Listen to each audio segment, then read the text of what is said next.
네 번째, 그놈은 알 수가 없다.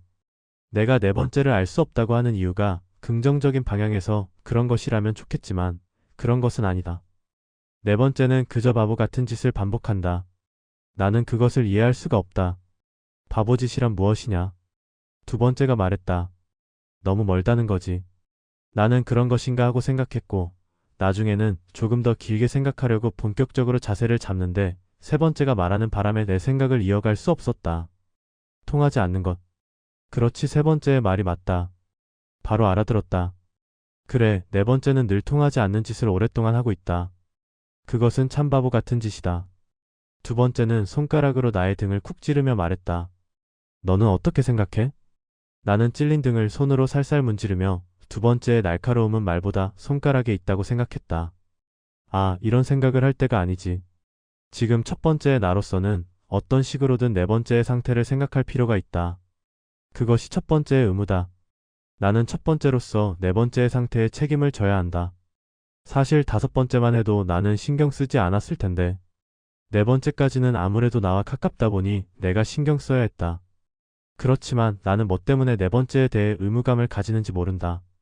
그냥 내가 첫 번째이기 때문에 당연히 해야 하는 일일 뿐이다.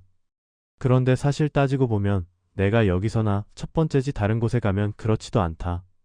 7자리가 넘는 수가 되어 옆에 있는 놈의 손등에 난 털을 보고 나의 위치를 알아차리기도 하고 언젠가는 떨리게도 쉬었다가 어떤 때는 7번과 8번 사이에 어설픈 자리를 맡아 어색하게 웃음으로 떼었던 적도 있었다.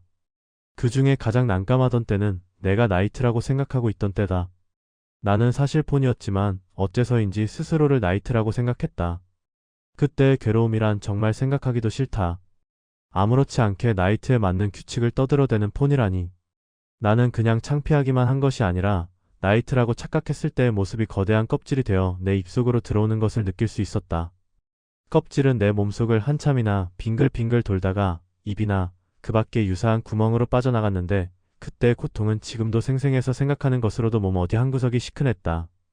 아무튼 이럴 때가 아니지. 네 번째를 어떻게 해야 하는지 생각 중인데 처량하게 옛날 괴로움을 들춰낼 필요는 없다. 그러고 보니 네 번째와 내가 대화를 한 적은 있었나? 분명 나는 네 번째를 무시한 적이 없는데 네 번째가 의도적으로 나와 대화를 하지 않은 것인가? 그렇다면 네 번째가 나를 무시한 것일지도 모른다. 그럴 수도 있지. 네 번째 태도에 대해 이해를 한다. 모두와 이야기할 필요는 없으니까. 하지만 나는 마음이 상했다. 나는 네 번째를 무시한 적이 없으니 말이다. 물론 내가 네 번째를 무시하지 않았던 것은 배려나 인내 같은 것보다는 궁금증 때문이었다. 혹시 자신의 위치를 착각해서 무언가를 하지 않을까 하는 궁금증.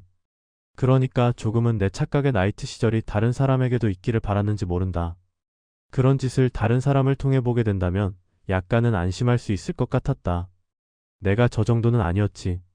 하면서 말이다. 이런 자꾸 쓸데없는 생각을 하는구나. 지금 필요한 것은 네 번째에 관한 생각이다.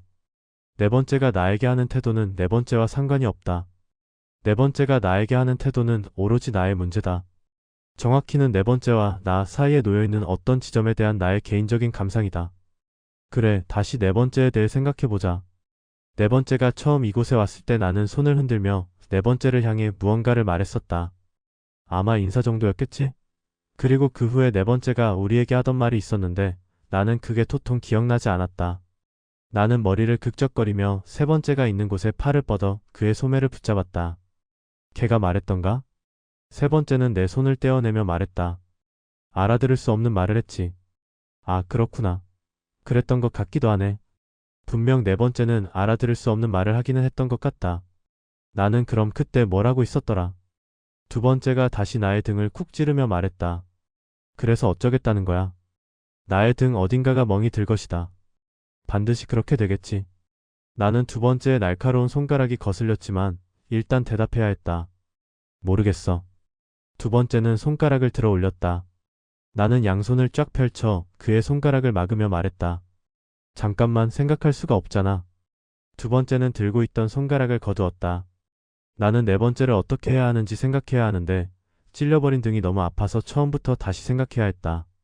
두 번째가 찔러 넣은 손가락의 싸늘함이 등으로부터 퍼져 귓등 뿌리까지 오싹했다. 나는 내 귀를 만지작거리며 순간 무언가를 생각해냈다. 그러고 보니 네 번째는 우리에게 56번째에 대해 이야기하지 않았었나? 아니면 6673번째였던가? 그건 대체 무슨 말이었는지 모르지만 그들과 관련된 이야기를 할 때의 네 번째는 심각했다. 진지했고 손으로 턱을 괴며 해결할 수 없는 난제를 풀어내고자 하는 사람 같았다. 그때 생각하면 조금 속이 메스껍지만 나는 알아낸 사실을 말해야 했다.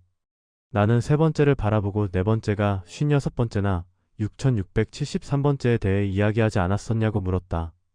세 번째는 석상처럼 조용히 있다가 입만 움직여 말했다. 그러니까 알아들을 수 없었다니까. 그렇지 56번째 건, 6673번째 건, 그런 이야기는 알아들을 수가 없는 것이었다. 네 번째 놈은 대체 왜 그런 짓을 하는 거지? 알아들어야 대화할 거 아냐. 그래도 신경 써야겠지? 바보짓을 하는 네 번째에 대해서 말이다. 그때 두 번째가 내민 손가락이 다시 내 등에 쑥 들어왔다.